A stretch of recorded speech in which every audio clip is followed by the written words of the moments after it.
Get Out There Outdoors is proud to represent the following. You can find them all on Facebook. Wall hangers. Display that European mountain pride. MWD Outdoors. Make them take a dirt nap. A to Z Game Calls. Specializing in custom slate calls. Crime One Camo. Be the Predator. Deer Tracks Plaques for some top quality displays. Hi guys, we're talking about tracking here a little bit.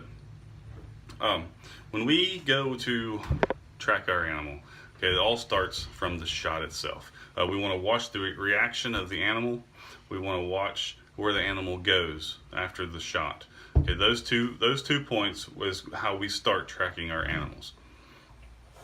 Right off the bat, that animal hunkers over and starts walking off at a less than high speed run.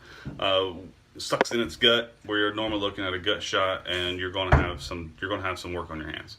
If that animal gives a big high kick bolt, you're looking at normally a good boiler room shot, and that's normally always a good sign.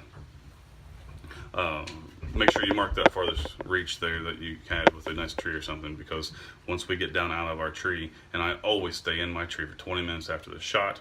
Once we get down out of the tree, we're going to look at that first blood, and that's going to be our next key to our tracking. We're going to get down there and pay attention to the first blood. Bright red, heart, good. We get down there and we have some foam down there. We're looking at lung, that's still good. Dark red, black almost, we're looking at closer to liver. And of course, the poop, if we hit it in the guts, because it'll be there somewhere. It'll be on the arrow, it'll be on the ground mixed in with the blood, something, you know what I mean? So, and if we can find our arrow, that's always a good plus on to determining how the animal was hit and how far the animal is going to be able to travel before it expires. So, after we go from there, if I've hit it in the guts, I don't go no farther than there. I will give the animal 6 hours before I go any closer, any farther from that point. If I have hit it farther forward into the good areas there, I will start my track.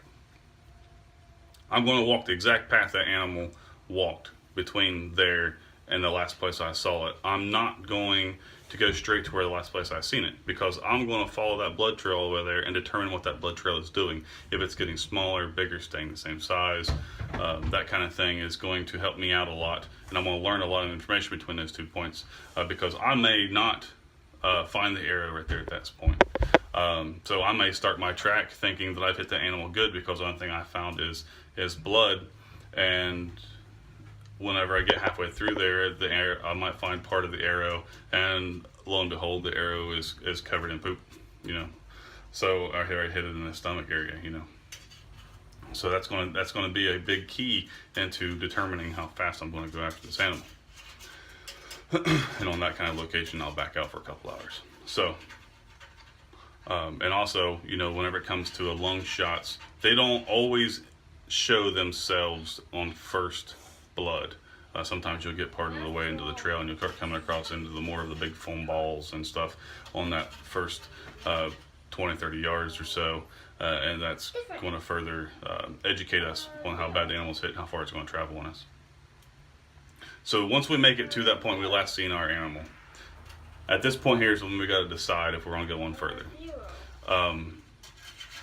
If we have made it 100 yards up to this point, I will go ahead and stop and back out for an hour or so.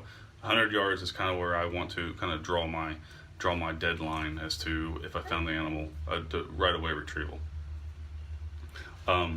If I come back in an hour or two and I make it another 50 to 100 yards and I haven't come across any better sign to indicate this animal is going down on me, or haven't found my animal yet, I will back out for the night generally, and hopefully the weather's on my behalf to where it's going to keep fine and that kind of thing.